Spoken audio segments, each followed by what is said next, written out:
창조 직전이고 말은 파괴 직전입니다. 이유가 있습니다. 하나님은 세상을 눈빛으로 만드신 게 아니라, 마음으로 만드신 게 아니라, 손짓으로 만드신 것이 아니라 하나님은 세상을 말씀으로 만드셨기 때문에, 그리고 지금도 하나님의 말씀으로 세상을 보존하고 계시기 때문에, 그리고 성도 한 사람 한 사람을 말씀으로 낳으셨고 우리들에게 말씀의 씨앗을 심으셨기 때문에 우리들의 입으로 나오는 모든 말은요 하나님의 말씀에 근거해야 하며, 그리고 우리들의 입으로 나오는 모든 말씀은요 하나님 만치의 말씀의 능력은 없지만 어떤 것을 창출해내는 능력이 있다. 그러므로 말 잘해야 된다라는 말씀을 드렸습니다. 그런데요 이 설교는 완전히 반박됩니다. 왜냐면요 오늘 야고보 선생님은 이렇게 얘기를 해요. 우리들은 말 못한대요. 죽었다 깨어나도 말 못한대요. 우리들의 입으로는 생명의 말을 할 수 없다고 이야기를 합니다. 야고보 사도가 오늘 이 시간 우리의 혀를 매우 부정적으로 여겨요. 매우 부정적으로 여기게 됩니다. 오늘 이 관점에서 두 가지 메시지를 살펴보도록 할 텐데, 첫 번째 혀의 무능, 두 번째 혀의 모순, 그리고 결과적으로 어떻게 말할 것인가. 두 가지라고 얘기해놓고 알고 보니까 세 가지네요. 혀의 무능, 혀의 모순, 그리고 어떻게 말할 것인가. 이 세 가지를 차례대로 살펴보도록 하겠습니다. 자, 첫 번째 혀의 무능입니다. 여러분들의 혀는요 전적으로 무능합니다. 야고보 사도가 이렇게 얘기해요. 절대 길들이지 못할 짐승이래요. 야고보서 3장 7절에서 8절입니다. 다 함께 읽어보실까요? 시작. 여러 종류의 짐승과 새와 벌레와 바다의 생물은 다 사람이 길들일 수 있고 길들여 왔거니와 혀는 능히 길들일 사람이 없나니 쉬지 아니하는 악이요 죽이는 독이 가득한 것이라. 하나님께 세상을 창조하시고 아담에게 세상을 맡기셨습니다. 그래서 모든 동물을 아담이 길들일 수 있었고 다스릴 수 있었습니다. 근데 못 다스리는 한 대상이 있었어요. 그게 뭐냐면 혀입니다. 사람은요 웬만한 거 다 길들일 수 있어요. 강영욱 박사님 개 길들여요, 못 길들여요? 길들입니다. 오은영 박사님 우리 아이가 달라졌어요. 아이 길들입니다. 우리 무열 집사님 악기를 길들여요. 우리 웬만한 거 다 길들일 수 있어요. 근데 여러분들이 절대 여러분들의 생명의 말을 할 수 없어요. 근데 좀 이거는 아니지 않나요? 우리 어느 정도 훈련하면 좋은 말 할 수 있지 않아요? 우리 김창옥 교수님 이런 분들이 말 잘하는 법 이런 거 훈련시켜 주시잖아요. 그럼 우리 좋은 말 할 수 있어요. 옆에 분에게 하나님께 당신 복 주시길 원하십니다 이런 얘기하고, 교회 오면요 사랑한다 막 말하고 축복하는 말도 하는데, 야고보 사도는 왜 이렇게 우리가 말 못한다고 이렇게 이야기를 하는 것이죠? 여러분 저도요 말이 되게 중요하다고 생각을 해서 말 잘하려고 노력 많이 하거든요. 집에 있을 때 말 잘하려고 노력 되게 많이 합니다. 뭐 예를 들어서 저는요 아내한테 보통 이런 얘기를 많이 해요. 나는 이미 성공한 인생이야. 성공하고 인생을 시작한 것 같아. 왜냐면 서연이를 얻었잖아. 사실은 나는 너를 너무 자랑하고 싶어. 이렇게 이쁘고 이렇게 착한 아내가 내 아내라니 난 너를 너무 자랑하고 싶은데 성경에 십자가만 자랑하라고 했기 때문에 너를 자랑하지 못하는 게 너무 아쉬워. 그러니까 아내가 제발 좀 자랑 좀 해. 제발 좀 자랑 좀 해. 이렇게 너무 아쉬워. 나 너 자랑하고 싶은데 자랑 못해. 너무 아쉬워. 그럼 제가 이제 아내한테 물어봐요. 너도 나 만나서 행복해? 라고 물어보면요 아내는 보통 이렇게 얘기해요. 그걸 말로 하면 하수지. 그건 드러나는 거야. 나 요즘 행복하다는 말 되게 많이 들어. 그건 드러나는 거야. 이렇게 얘기를 합니다. 여러분 우리는요 이런 말을 통하여서 행복을 창출하기도 해요. 근데 야고보 사도는요 오늘 우리의 혀가요 죽이는 독이고요 악이 가득하대요. 쉬지 않는 악이고 독이 가득하대요. 네. 그러면 어떻게 우리가 이것을 생각을 해볼 수가 있을까요? 제가 설교하니까 뒤에서 범순 형제님이 말을 조금만 천천히 해달라고 플랜카드를 지금 이렇게 하고 있는데, 큰일 났습니다. 이게 중간에 가다가 또 빨라질 수도 있어요. 여러분 혀는요 능히 길들일 사람이 없어요. 이것은요 뭐를 의미하냐면 우리 아예 좋은 말을 못한다는 것이 아니라 상황이 돌변하면 우리의 혀는 바로 돌변한다는 겁니다. 우리가 아예 좋은 말을 못한다는 것이 아니에요. 상황이 조금만 바뀌면요 먼저 돌변하는 건 우리의 혀라는 겁니다. 그래서 알렉 모티어라고 하는 학자는요 우리의 혀가 반쯤 길들여진 짐승이다 이렇게 얘기해요. 반쯤 길들여진 짐승이다. 평소에는 좋은 말 하죠. 근데 상황이 조금만 바뀌잖아요. 그럼 혀가 바로 돌변합니다. 좋을 때는요 좋은 말 다 해요. 그러나 압박을 받거나 불합리한 상황을 마주하거나 분노가 일어난 상황을 마주할 때 가장 먼저 돌변하는 건 우리의 혀입니다. 혀는요 언제나 돌변할 준비를 갖고 있어요. 그때 내 혀를 내가 컨트롤 못합니다. 모든 짐승은 길들여도요 내부에 있는 혀를 길들이지 못하죠. 상황만 바뀌면요 언제든지 혀는 공격적이고 비꼬며 변명하고 비판하고 하소연하고 억울해하며 더 나아가 저주까지 합니다. 여러분, 세상은 언어적 사건이에요. 그래서 말 잘하는 게 되게 중요하다고 생각을 하는데 순간순간마다 우리의 혀를 컨트롤하지 못할 때가 있습니다. 한 번은 이런 일이 있었어요. 아내가요, 다른 교회 목사님 설교를 유튜브에서 듣고 온 겁니다. 그리고 은혜를 받은 거예요. 그리고 저한테 와가지고요, 그 설교에서 은혜 받은 내용을 막 말하는 거예요. 저는 개인적으로 쿨한 사람이고 자존감이 높은 사람입니다. 처음에 맞장구 쳤어요. 아, 맞아, 그 교회 목사님 설교 진짜 좋아, 은혜로워, 너무 복음적이야. 근데 아내가요, 그 목사님 설교 듣고 은혜 받은 내용을 20분 동안 얘기하는 거예요. 그리고 그 목사님 막 칭찬하는 겁니다. 뭐 뒤통수 맞았다, 온몸에 소름이 돋았다, 가슴이 불타올랐다, 잠든 내용이 깨어났다. 20분째 듣고 있는데요, 제 마음이 좀 이상해지는 겁니다. 약간의 시기, 질투, 자격지심, 그리고 더 나아가서 남편 앞에서 다른 남자의 칭찬을 20분째 늘어놓고 있는 이 아내의 무지에 대한 답답함, 눈치 없음에 대한 답답함, 이 모든 것들이 막 올라오는 거예요. 그러면 이때 여러분, 사람이요, 연희야, 너가 다른 교회 목사님 그렇게 칭찬을 하니까 다른 사람은 모르겠는데 아내가 그렇게 하니까 내가 참 자격지심이 올라오고 질투와 시기심이 올라오는 것 같아. 이것만 보더라도 내가 죄인이 참 맞는 것 같아. 아내한테 인정받고 싶은 이 마음이 단 죄인의 속성이야. 사실 하나님한테 인정받으면 다 끝이잖아. 근데 난 너한테 왜 인정받으려고 할까? 난 아직도 참 멀었어. 라고 말하지 않겠죠? 제가 취한 전략은 뭘까요? 그 교회 목사님을 은근히 비꼬는 거였습니다. 제가 보기에도 좀 찌질하지만 그 전략을 취한 거예요. 근데 대놓고 비꼬진 않아요. 약간 이런 식으로 비꼬는 거죠. 그 교회 목사님은 근데 너무 학자 인용을 많이 하지 않나? 그거는 성도들한테 별로 유익이 되지 못하는 것 같아. 이런 식으로 은근히 비꼬는 거죠. 여러분, 비판할 내용이 있을 때 비판하는 건 좋습니다. 그러나 마음 가운데 시기, 질투, 자격지심, 인정욕구가 올라옴으로써 이 마음 때문에 비판하는 것은 다른 문제라 그 말입니다. 보통 사람이랑 만났을 때 부부 관계에서 남편이나 아내를 제압하는 용어가 있습니다.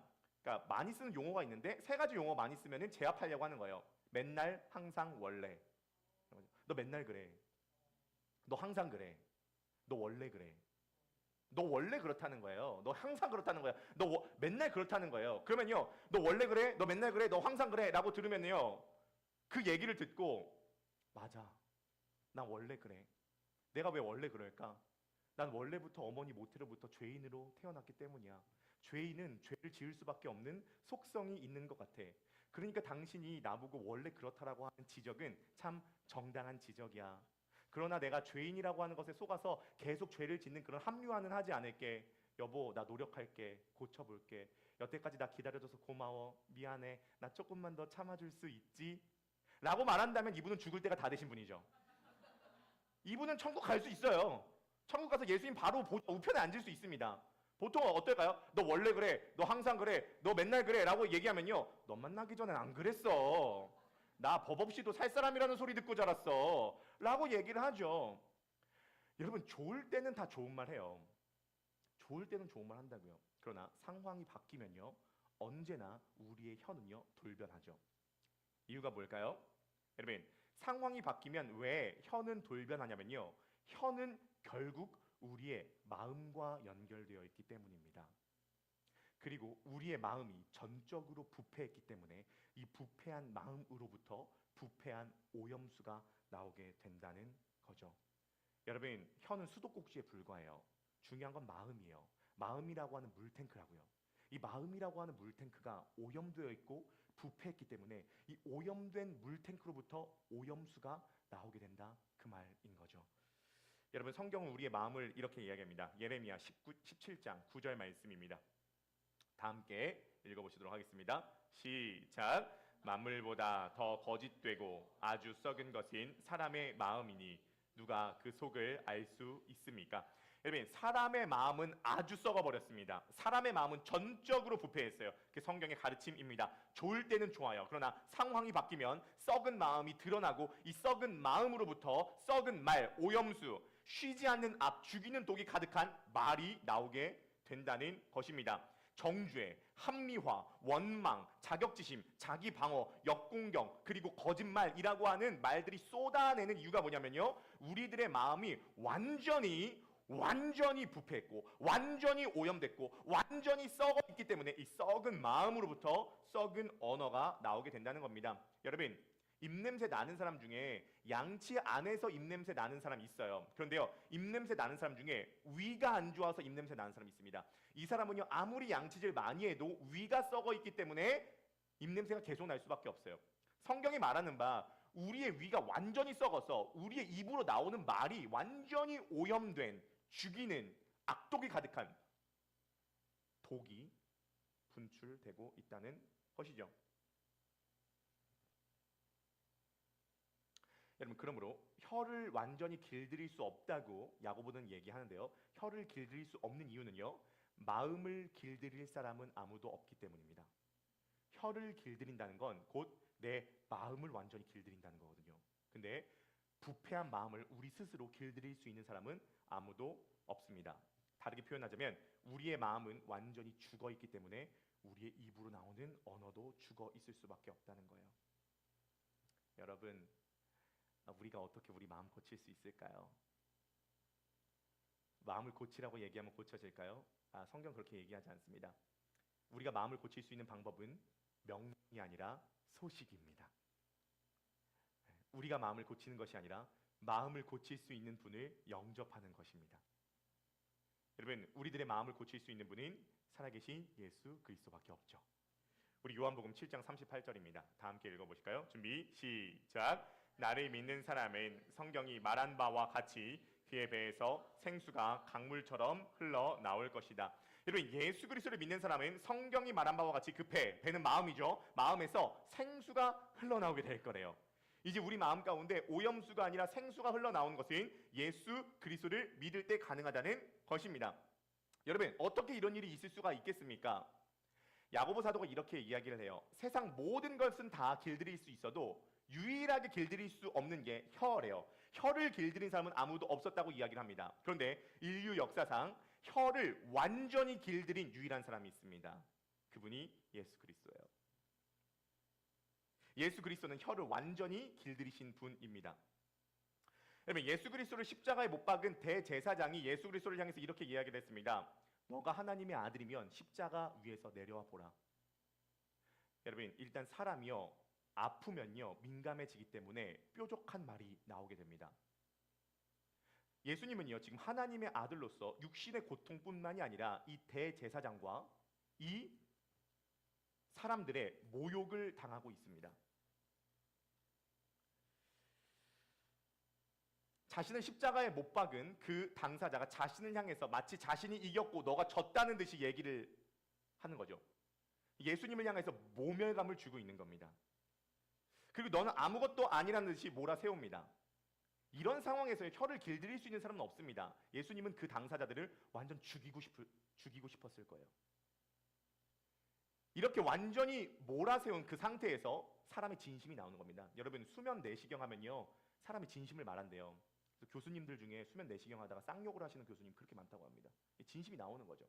지금 예수님께서 십자가 위에서 완전히 죽기 직전에 하신 말씀은요 예수님의 진심입니다. 예수님은 유일하게 혀를 길들이신 분이죠. 예수님께서 이렇게 말씀하십니다. 누가복음 23장 34절 말씀입니다.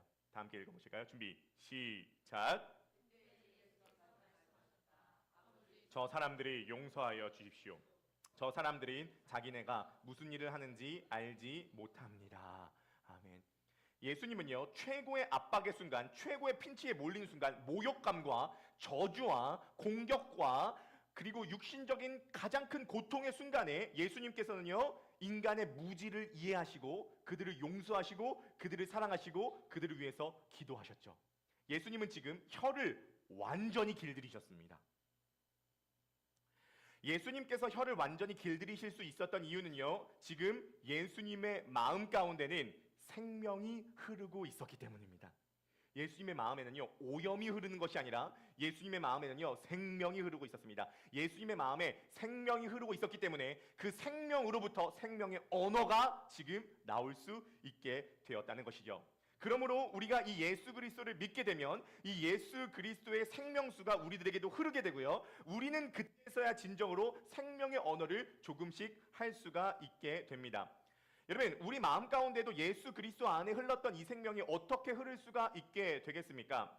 여러분, 예수님께서 십자가에 못 박히신 장소가 있는데요. 그 장소를 보십시오. 그 장소는요, 성문 밖이었습니다. 히브리서 13장 12절 말씀입니다. 다 함께 읽어보실까요? 준비, 시작! 그러므로 예수께서도 자기의 피로 백성을 거룩하게 하시려고 성문 밖에서 고난을 받으셨습니다. 지금 예수님께서 십자가를 못 박힌 장소는요, 의도적으로 히브리서 기자는요, 성문 밖에서 십자가에 못 박히셨다고 이야기를 합니다. 여러분, 성문 안에서는 뭐가 있죠? 제사자들이 양을 갖고 옵니다. 그리고 양 위에, 머리 위에 손을 얹습니다. 안수하는 거죠. 이것은요, 이 제사자의 죄는 양에게 옮겨지고 양의 깨끗함과 순수함은 제사장에게 옮겨진다는 겁니다. 그리고 양을 잡아 죽입니다. 이게 제사죠. 그러면 이 제사자의 죄가 깨끗하게 되는 겁니다. 이걸 제사라 그러죠. 그럼 남은 양의 고기와 오물이 있을 겁니다. 그 고기와 오물과 찌꺼기를 어디로 갖고 가냐면요, 성문 밖으로 갖고 갑니다. 왜냐면 이건 더러운 거고, 이건 오염된 거고, 이건 부패한 거니까 이것은 성문 안에 있으면 안 되고 성 밖으로 가져가야 된다. 그리고 거기서 불태워버립니다. 레위기 16장 27절 말씀입니다. 다 함께 읽어보실까요? 시작! 속죄제 수송아지와 속죄제 염소의 피를 성소로 들여다가 속죄하였은즉 그 가죽과 고기와 똥을 밖으로 내다가 불사를 것이요. 여러분, 그 가죽과 고기와 똥은 밖으로 가져갑니다. 성문 밖으로 가져가요. 왜냐하면 이것은 더러운 거니까, 오염된 거니까, 부패한 거니까. 여러분, 예수님은요, 지금 성전 안에서, 성문 안에서 십자가에 못 박히신 것이 아니라 성문 밖에서 십자가를 지셨습니다. 성문 밖으로 가져가는 것은요, 오물과 똥과 쓸모없는 고기들입니다. 이것은 무엇을 의미합니까? 예수님은요, 지금 깨끗한 어린 양이 되실 뿐만이 아니라 완전히 처리돼야 될 오물 그 자체가 되셔서 성문 밖에서 오물을 뒤집어 쓰시고 죽으셨다는 것입니다. 이것은 비유적으로만 오물을 뒤집어 쓰셨다는 것이 아닙니다. 당시 학자들의 이야기를 들어보면 십자가에 달린 범죄자들은 시간이 지나면 온몸에 땅구멍이 열리면서 내부에 있는 똥과 오물과 오줌들이 다 밑으로 쏟아져 내렸다고 합니다. 그러므로 여러분 상상을 해보십시오. 지금 예수님의 십자가 밑에는요, 예수님의 똥과 오물과 배변과 더러운 걸로 가득히 넘쳐나고 있습니다. 지금 예수님은요, 영적으로 신학적으로 뿐만이 아니라 실제적으로 예수님은 똥으로 가득히 쌓여 있고 똥이 되어서, 오물이 되어서, 부패함이 되어서 십자가 위에서 죽으시고 계십니다. 여러분, 이것은 무엇을 의미하죠? 생명 그 자체이신 분이, 생명수가 흘러가서 유일하게 그 마음의 생명으로부터 입을 길들이신 분이 왜 오염 자체가 되어서, 오물이 되어서 십자가 위에서 죽으셨냐면, 그 모든 부패함과 악과 오염과 더러움은 우리의 마음을 상징합니다. 우리의 악과 우리의 부패와 우리의 오염과 우리의 오물을 상징합니다. 그러므로 여러분, 십자가를 바라보십시오. 왜 십자가를 바라보는 것이 중요하냐면, 십자가 위에는요, 여러분 내부에 있는 부패함과 악과 오염과 오물을 뒤집어 쓰시고 십자가에 못 박으신 예수 그리스도가 계십니다. 그리고 예수 그리스도의 생명수가요, 그 분에게 흐르는 생명수가요, 예수 그리스도를 바라보고 믿는 자에게 흐르게 될 거라고 이야기를 하고 계십니다. 그러니까요, 예수 그리스도를 바라보고 그분의 십자가에 가까이 다가가면 다가갈수록 우리 안에 있는 오염수는요, 줄어들고요, 예수 그리스도의 십자가에 가까이 다가가면 다가갈수록 우리 안에 있는 생명수는 시작됩니다. 그럼 그때서야 우리는 드디어 우리의 입으로 생명의 언어를 할 수 있다는 거죠. 지금 주일학교에서 우리랑 동일하게 야고보서 말씀을 하고 있거든요. 근데 지난주에 서연이 사모가 이제 주일학교 애들 데리고 설교를 하는데, 7살짜리 되는 최연이라고 하는 아이가 있습니다. 어린애예요. 근데 이제 이런 얘기를 했대요. 어린이 여러분, 예수님께서 우리를 깨끗하게 하시려고 십자가에 달려 죽으셨어요. 이렇게 얘기를 한 거예요. 최연이가 교회 처음 다니거든요. 이렇게 물어본 겁니다. 예수님은 십자가에 왜 지셨어요? 예수님은 십자가를 왜 지셨어요? 궁금한 거죠. 예수님 십자가 달려 죽으셨다고 하는데 왜 십자가에 달리셨지? 설교 내용에는 없었는데요, 그걸 질문하니까 그때로부터 서연이 사모가 최연이 아이에게 복음을 전하기 시작한 겁니다. 우리가 죄인이야. 이 죄는 단순히 나쁜 행동을 했다는 것이 아니라 하나님을 배반하고 하나님을 버리고 하나님을 떠나서 생명을 잃어버린 상태야.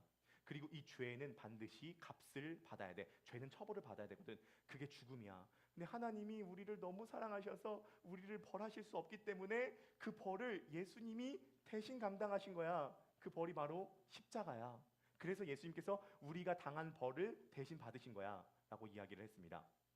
7살짜리 애가 그 얘기를 듣더니 어떤 반응을 보이는 거예요. 어떤 반응을 보였냐면 갑자기 앉아있다가 얼굴을 바닥에 탁 꼬꾸라뜨리는 겁니다. 이 주가 나름대로 완벽주의가 있거든요. 똑똑해요. 뭐든지 잘해요. 잘하니까 칭찬받아요. 그래서 얘는 약간 내가 완전하고 완벽하게 잘해서 칭찬받는 것을 즐거워해요. 근데 복음이 이렇게 얘기하는 거예요. 너 완벽한 존재 아니야. 너 죄인이야. 에서부터 자기의 완벽주의가 와르르 무너져 내린 겁니다. 7살짜리 어린아이에게 회심이 시작된 거죠. 그런데요, 그날 이 아이의 행동이 평소보다 훨씬 달라졌대요. 그날 주제가 예수님처럼 행동하기였거든요. 이 연희의 동생이 있어요. 연서입니다. 연서는 5살이에요. 연서는 자기 언니 연희에 대한 엄청난 자격지심이 있어요. 언니 똑똑해요. 언니 잘해요. 언니 영어도 잘해요. 언니 말씀도 잘 들어요. 근데 연서는요, 언니를 못 따라가요. 사람들이 다 언니를 칭찬하니까 이 연서는요, 너무너무 속상한 겁니다. 열등감이 있는 거예요. 그래서 말씀 시간에 막 질문하는데 말씀과 상관없는 질문도 계속하고, 관심 받으려고 선생님 양말 벗어도 돼요? 뭐 이런 거 질문하고. 그래가지고 연서는요, 마음이 딱 삐뚤어지면요, 언니부터 공격합니다. 연희부터 공격해요. 그날도 어김없이 동생 연서가 연희를 때린 겁니다. 때리면 연희도 같이 때리거든요. 근데 놀랍게 그날 연서가 연희를 때리는데 연희가 연서를 이해해 주더래요. 연서야, 난 너에게 맞을 짓을 한 게 없는데 넌 왜 나를 때리고 있니? 트램펄린을 타다가 입구에서 넘어져가지고 까졌습니다. 보통은 막 울고 떼쓰고 집에 간다고 하는데 그날따라 안 울더라는 거예요. 연희는 자기는 잘하는데 새로운 친구가 오면 환영은 안 해줬대요. 근데 지난주에 새로운 친구가 있었거든요. 먼저 다가가서 환영해주고 인사해주고 사랑해주고 맞이해주더래요. 그래서 끝나고 난 다음에 서연이 사모가 최연이 어린이에게 이 3가지를 다 칭찬해줬대요. 연서가 공격했는데도 그걸 이해해줬고, 트램펄린에서 넘어졌는데도 떼 안 쓰고, 새로운 친구도 너무 환영해주네. 우리 연희 너무 기특하다 라고 이야기하니까 최연이가 드라마 같은 대사를 하나 하고 타닥타닥 하더래요. 예수님처럼 행동하기, 이러고 가더래요.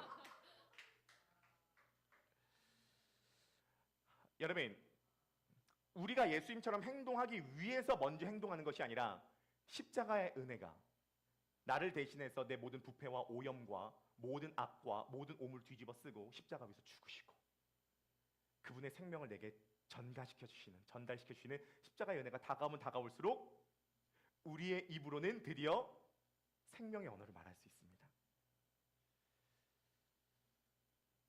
여러분, 그러므로 예수 그리스도를 통하여서 여러분들의 마음 가운데 오늘 생수가 시작되기를 주님의 이름으로 간절히 축복합니다.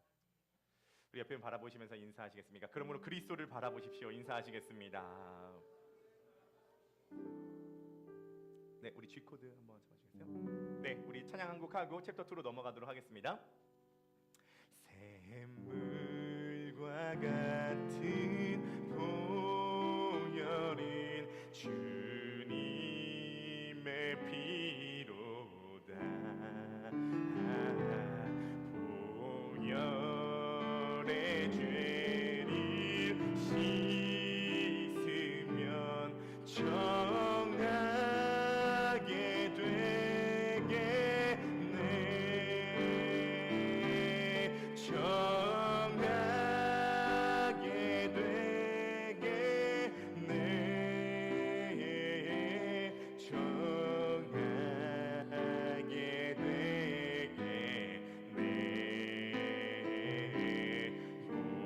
보혈의 죄를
10절까지만 해봅시다. 죄속한 받은 죄속한 받은 백성은 영생을 얻겠네. 샘솟듯 가는 비권세 한없이 크도다. 우리 고백해봅시다. 한없이 크도다. 한없이 크도다.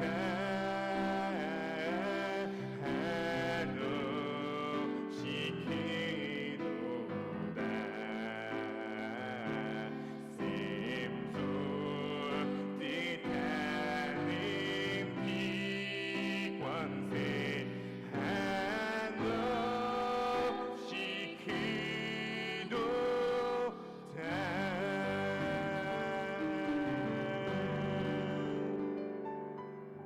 오늘 이 시간 예배를 통하여서 여러분들이 예수 그리스도를 바라보시게 될 때 여러분들 안에 시냇물이라도 작게나마 생수가 줄줄줄 흘러가는 놀라운 역사가 일어나게 되기를 주의 이름으로 간절히 축복합니다. 두 번째 챕터입니다. 혀와 모순이에요. 혀와 모순이에요. 자, 문제가 있는데요. 우리 가운데 생명이 시작됐습니다. 이제 생수 탱크가 예수 그리스도로 말미암아 시작된 거예요. 자, 근데 문제가 뭐냐면요. 여전히 이 생수 탱크가 시작됐어도 우리의 혀로 악을 저지를 수 있다라고 야고보 선생님은 이야기를 합니다. 그러니까 생명이 시작되지 않으면 생명의 언어를 할 수 없는데요. 생명이 시작됐어도 여전히 저주의 언어를 할 수 있다고 이야기를 해요. 9절 10절을 보겠습니다. 다 함께 읽어보실까요? 9절 10절 시작. 이것으로 우리가 주 아버지를 찬송하고 또 이것으로 하나님의 형상대로 지음 받은 사람을 저주하니 한 입에서 찬송과 저주가 나오는도다. 내 형제들아 이것이 마땅하지 아니하니라. 여러분, 혀로 하나님을 찬양할 수 있습니다. 하나님을 찬양한다는 것은 거듭났다는 증거입니다. 내 속에 생명이 시작됐다는 증거예요. 하나님의 자녀이기 때문에 하나님을 찬양할 수 있겠죠. 그런데 문제가 있습니다. 주 하나님은 찬양하는데 그 입으로 인간은 저주한다는 거죠. 여러분, 우리가 그리스도로 말미암아 의인이 되었습니다. 그러나 한편으로는 여전히 우리가 죄인이죠. 그래서 의인이라고 하는 정체성 속에서는요, 생명의 언어가 나오는데요, 죄인이라고 하는 정체성 속에서는요, 저주가 나온다는 거예요. 한 입에서 찬송과 저주가 나옵니다. 즉 이것은 우리 안에 물탱크가 두 개가 생겼다는 거예요. 하나는 예수 그리스도로 말미암은 생수 탱크고요. 다른 하나는요, 여전히 죄를 생성하는 오염 탱크. 두 가지의 탱크가 우리 안에 있고요. 이 두 가지의 탱크로부터 두 가지의 말이 나오고 있다는 겁니다. 여러분, 이것은 마땅치 않습니다. 그래서 야고보 사도가 이렇게 이야기합니다. 오염수가 생성되는 오염 탱크는 잠그고 생수 탱크만 열어두라는 거예요. 여러분, 하나님을 찬양하는 건 쉽습니다. 왜냐면 하나님을 저주하면 뭐 혼날 것 같거든요. 하나님 찬양하면 쉬워요. 만만한 건 인간이죠. 인간 저주하죠. 인간 욕하죠. 인간 험담하죠. 근데 오늘 본문에서 이렇게 이야기를 합니다. 하나님을 찬양하는 방식과 인간을 존중하게 여기는 방식은 크게 차이나지 않습니다. 하나님을 찬양하는 그 입술로 인간을 존중히 여겨야 된다는 거예요. 여러분, 교회는 두 가지를 다 힘써야 됩니다. 하나님을 향한 찬양이고 인간을 향한 존중이죠. 그러니까 워딩을 맞추자면 하나님을 향한 찬송과 인간을 향한 축복입니다. 두 가지를 다 잘할 수 있어야 돼요. 요즘 크로스포인트 교회 찬양의 발전을 위해서 노력을 많이 하고 있거든요. 우리 무열 집사님이 이렇게 오시게 되면서 음향을 잡아주시고 찬양 악기가 너무 많이 발전이 되었고, 또 오늘 시합 찬양을 할 때 여러분들 느끼셨는지 모르겠지만 통기타에 베이스 소리가 나는 장치를 장착했습니다. 그 해외 직구로 장착했거든요. 그래서 지금 기타 소리를 들으시면요, 베이스 소리가 같이 납니다. 지금 우리 교회가 퍼스트, 세컨, 드럼, 통기타, 베이스까지 있어요. 개척교회로서는 할 수 있는 것 지금 최대치를 내고 있습니다. 그리고 이제 오늘 오후부터는 이은 형제님, 드럼 치시는 이은 형제님 누나인 담비자매님도 오셔서 이제 반주를 시작하게 되었죠. 어제부터 우리 연습을 시작했거든요. 담비자매님이 어제 저녁에 오셔가지고 같이 연습했고, 오늘 12시 반에 이제 오셔가지고 지금 이 설교 듣고 계실지도 몰라요. 지난주에도 일부 설교 듣고 계시더라고요. 네, 오셔가지고 함께 찬양을 하게 됩니다. 여러분, 크로스포인트 교회에는 찬양을 되게 중요하게 생각합니다. 찬양이 너무 중요하거든요. 그래서 설교 중간에도 찬양하고 또 설교 끝나고도 찬양하고 시작할 때도 찬양을 하는 겁니다. 여러분, 그러나 찬양에 공을 들이는 만큼 다른 한편에 공을 들여야 되는 것이 있는데, 그게 뭐냐면 서로가 서로를 축복해주는 그 축복에도 공을 들여야 됩니다. 하나님을 찬양한다면 인간을 축복해야 되기 때문이죠. 여러분, 야고보서의 전체 주제 중에 가장 중요한 주제가 두 마음이라 그랬습니다. 우리 안에 두 마음이 생겼다. 딥시코스라는 거예요. 문제가 뭐냐면요, 이 두 마음으로부터 언어가 두 개로 나왔다는 거예요. 그래서요, 이 두 마음을 가진 자는 정함이 없어 무엇을 얻으려고 하지 말지니라 라고 이야기를 하는 거죠. 그래서 이 두 마음을 한 마음으로 일치시키라는 거예요. 근데 그것이 입술에도 동일합니다. 두 개의 언어가 아니라, 두 개의 언어 체계가 아니라 하나의 언어 체계로 하나님을 찬양한다면 그 하나님을 찬양하는 입술로 인간을 저주하지 말고 인간을 축복하라라고 이야기를 하는 거죠. 두 가지가 나온다는 것은 이상하다는 거예요. 11절 12절 말씀 다 함께 읽어보시도록 하겠습니다. 준비 시작. 샘이 한 구멍으로 어찌 단물과 쓴물을 내겠느냐. 내 형제들아, 어찌 무화과 나무가 감람 열매를, 포도나무가 무화과를 맺겠느냐. 이와 같이 짠물이 단물을 내지 못하느니라. 아멘. 그러니까요, 어떻게 짠물과 단물이 한 샘에서 같이 나올 수 있냐는 거예요. 하나님을 찬양하는 그 입술로 어떻게 사람 저주할 수 있냐는 거예요. 두 마음이 두 개의 언어로 나왔다면 이제 한 마음으로 하나의 언어를 실행하라라고 이야기를 하는 것이 바로 야고보서의 주제라는 것이죠.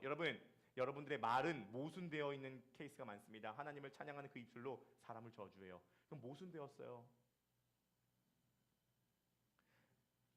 여러분, 우리가요, 하나님을 저주해도 하나님은 파괴되지 않습니다. 그러나 인간은 파괴돼요.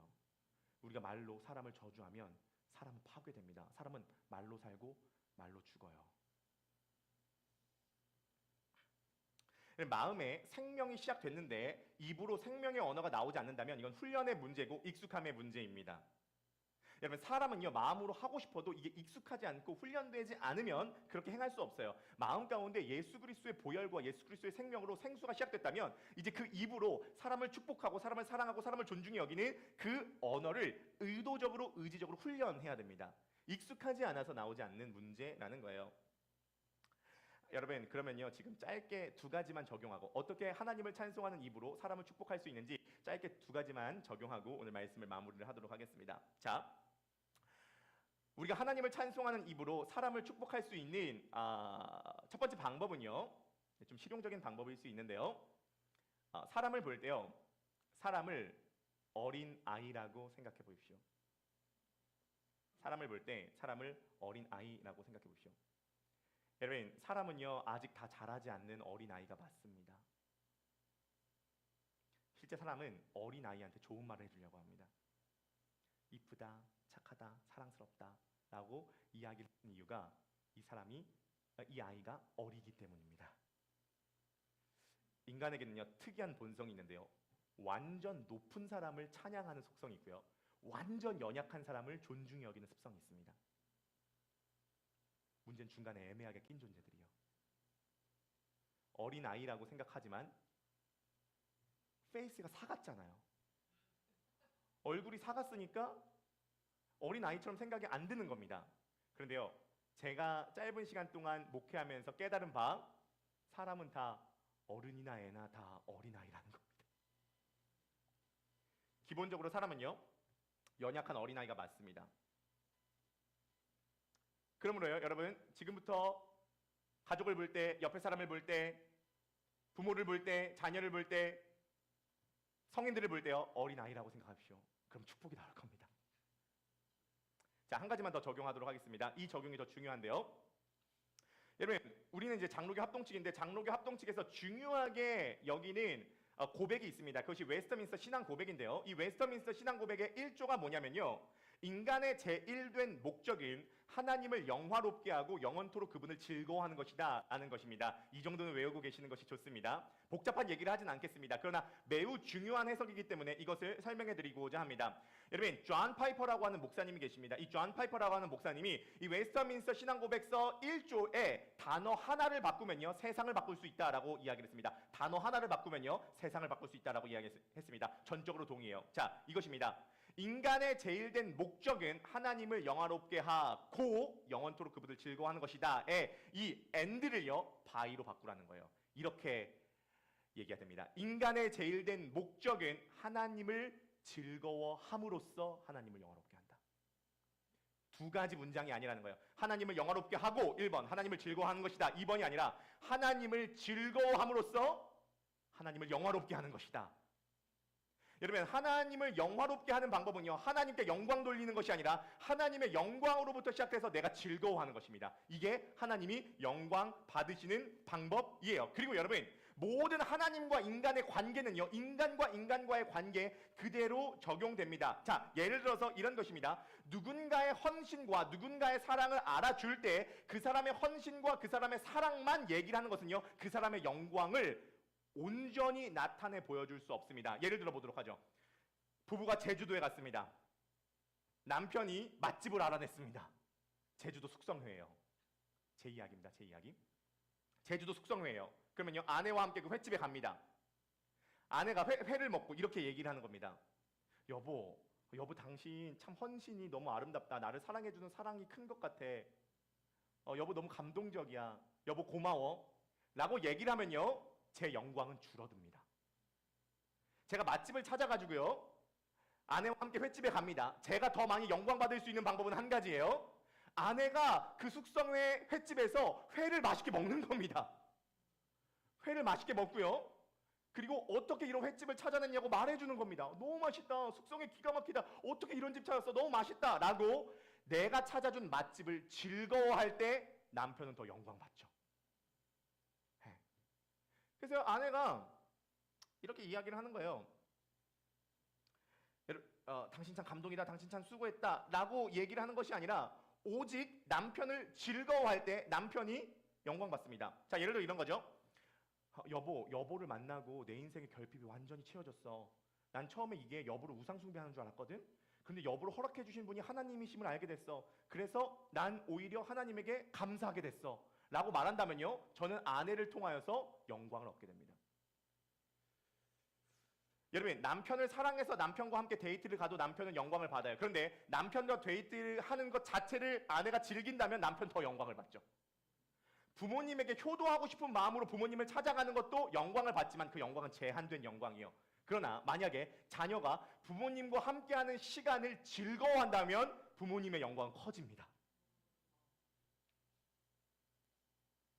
엄마가 해준 요리를 먹고 엄마의 사랑이 감동이라고 얘기하고 엄마가 참 헌신적이라고 얘기하고 또 엄마의 헌신으로 내가 이렇게 자랐다고 얘기를 하는 것은 엄마의 영광을 온전히 드러낼 수 없습니다. 엄마가 요리해준 음식을 먹고 엄마의 영광을 온전히 드러내려면요, 그 요리를 먹고 더 달라고 하는 겁니다. 너무 맛있다. 어머 어떻게 이런 음식 했어? 나가서 먹는 것보다 훨씬 맛있어. 여러분, 하나님께 영광 돌리는 방법은요, 하나님의 영광에 대해서 말하는 걸로만은요 하나님의 영광이 커지지 않아요. 하나님의 영광을 온전히 드러내려면요, 그 하나님의 영광을 통하여서 여러분들이 즐거워하고 행복한 모습을 하나님께 표현할 때 하나님은 온전히 영광 받으십니다. 이것이 웨스트민스터 1조 1항의 핵심적인 내용이에요. 하나님, 오늘 예배 오는 길이 너무 설레었어요. 전 당신과 함께 있는 시간이 가장 좋아요. 당신의 말씀을 듣고 당신을 경배하고 당신을 찬양할 때 전 완전해져요. 전 만족해요. 전 행복해요. 전 당신으로 충분해요. 전 이 시간이 의무가 아니에요. 전 이 시간이 즐거워요. 아내의 생일에 아내를 위해서 장미꽃을 선물해 줍니다. 그러나 생일을 같이 보내는 것을 남편이 즐거워하지 않는다면 아무리 사랑을 해줬어도 그 아내는 영광받지 않죠. 사랑하는데 어떻게 같이 있는 것을 안 즐길 수 있냐? 안 즐길 수 있습니다. 보통 가족이 그래요. 사랑은 하는데 같이 있는 거 별로 안 좋아하는 가족이 많습니다. 아내가 영광받는 것은요, 아내에게 장미꽃을 주는 것뿐만이 아니라 아내와 함께 있는 시간을 남편이 즐거워할 때 아내는 영광받죠. 여러분, 하나님을 찬송하는 방법과 사람을 축복하는 방법을 말씀드리도록 하겠습니다. 첫 번째, 하나님께 영광 돌려드릴 뿐만이 아니라 하나님을 즐거워하십시오. 여러분, 여러분들의 남편과 여러분들의 아내, 여러분들의 부모님과 여러분들의 자녀, 여러분들을 만나는 사람을 완전히 축복할 수 있는 방법을 말씀드리겠습니다. 그 사람의 존재, 그 사람의 행위, 그 사람의 해준 일을 알아봐 줄 뿐만이 아니라 그 행위와 그 사람의 존재와 그 사람의 말과 그 사람의 헌신을 통하여서 여러분들이 즐거워하고 있다는 것을 말해 주십시오. 여러분들이 그걸 즐거워하십시오. 그걸 즐거워하게 될 때 그 존재는요, 영광받게 될 겁니다. 그것이 입술로 하나님을 찬양하고 입술로 사람을 축복하는 가장 좋은 방법인 거죠. 결론을 맺도록 하겠습니다. 여러분, 야고보는요, 우리의 혀가 무능하다고 얘기를 해요. 왜냐하면 우리의 혀는 이 마음과 연결되어 있기 때문입니다. 이 마음이 오염되었기 때문에 좋은 말을 평소에 하지만 상황이 바뀌면, 나의 죄된 속성을 자극하면 마음이 이상해지면서 우리의 말로 쉬지 않는 악과 죽이는 독이 생성됩니다. 우리 마음을 바꿀 수 있는 것은요, 우리의 모든 부패함과 오염을 뒤집어 쓰시고 십자가 위에서 죽으신 예수 그리스도를 바라볼 때 그분에게 흐르는 생명은 내게 흐르고 우리에게 있는 오염은 그에게 넘어갑니다. 여러분, 야고보는요, 혀가 모순된다고 얘기해요. 생수가 시작됐음에도 불구하고 그 입으로 하나님을 찬양하지만 그 입으로 인간을 저주한다고 얘기하죠. 그것을 하나로 일치시키라고 얘기해요. 사람을 축복할 수 있는 방법은 두 가지 말씀드렸습니다. 어른이라고 생각하지 마세요. 아직 사랑을 다 받지 못한 어린이들이거든요. 어린이라고 생각하고 축복해주세요.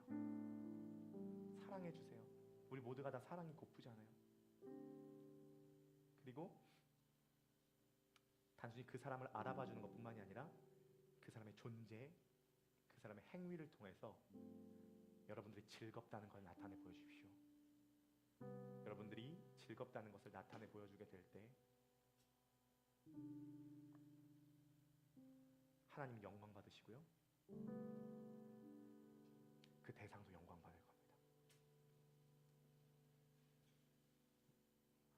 그런 은혜가 저와 여러분들에게 넘쳐나시게 되기를 주님의 이름으로 간절히 축복합니다. 그래서 이번 한 주간 동안 여러분들의 입에서 나오는 모든 언어가 영혼을 살리는 생명의 언어가 되기를 바라겠습니다.